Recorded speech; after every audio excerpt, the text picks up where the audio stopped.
The first time I met Henry Turner, I thought he was going to kill me. It was at a bus stop on the number 6 line on MLK, you know the one? At the bus stop there was a sort of a disheveled looking, just older man. He could have been 40, he could have been maybe, he could have been 90. And so I told him, I was like, I'm just using this old transfer. And he said, if you don't give me a fucking dollar, I'm gonna bite your ear off.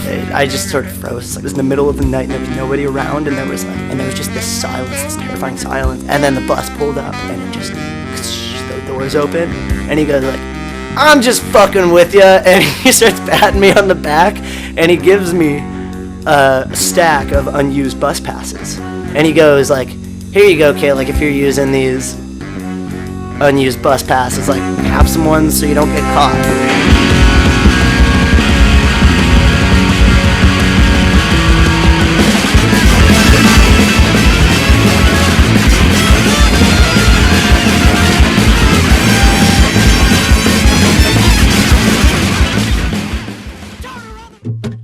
Every time we would come back from a tour, and I would always see Henry around, and all these businesses would always change, and all these different things would change, but it was like he was sort of this central figure that never changed. He was just always this person that was there who was, looked menacing, but was just this complete, angel, just this harmless guy who would go around giving people, free bus passes, fucking with them first, and just sort of getting them on their toes or getting them on edge, and then being like, here you go.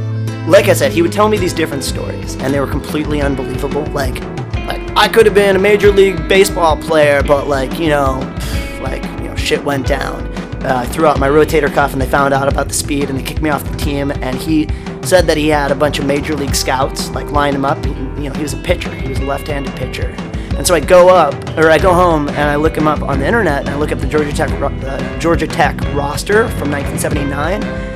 And there he is, Henry fucking Turner. His name is on the roster, on the old roster from 1979. So I started wondering, how many of these stories are actually true?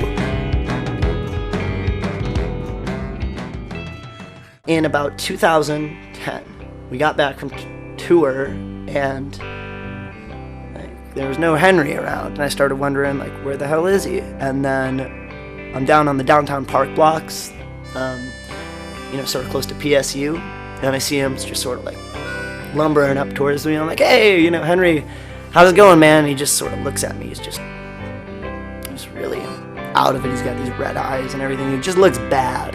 He goes, hey, I'm gonna be leaving town for a while. You hold on to something for me. And he reaches into his bag and he gives me this stack of bus passes, probably 150 bus passes. And so he gives them to me and he goes, hold on to these for me, and he just walks away.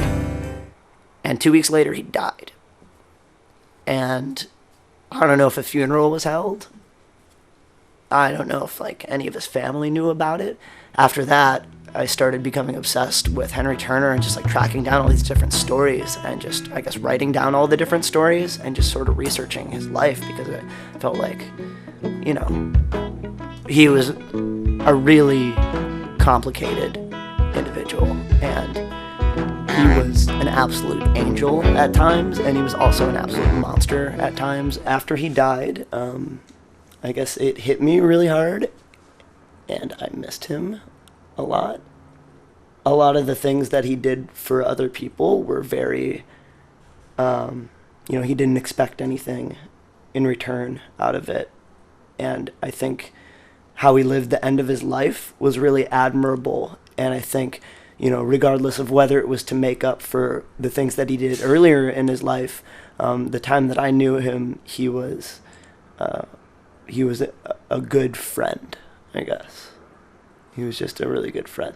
Well, the next Taxpayers album are all songs pertaining to Henry Turner's life.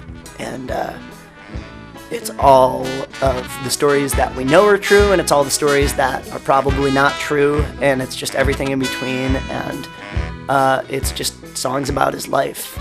And there's a book that's coming out to go along with it, which is just a collection of the stories that he told. And that's what God Forgive These Bastards is all about, which the phrase God forgive these bastards was something that he always said, and it was something he said he got from his grandfather and his great-grandfather. The Henry Turner that I knew was a really strange but really kind person. And I think that he was extremely complicated, but also had a good heart, despite all of the horrible things that he did. You know, he did a lot of really good things.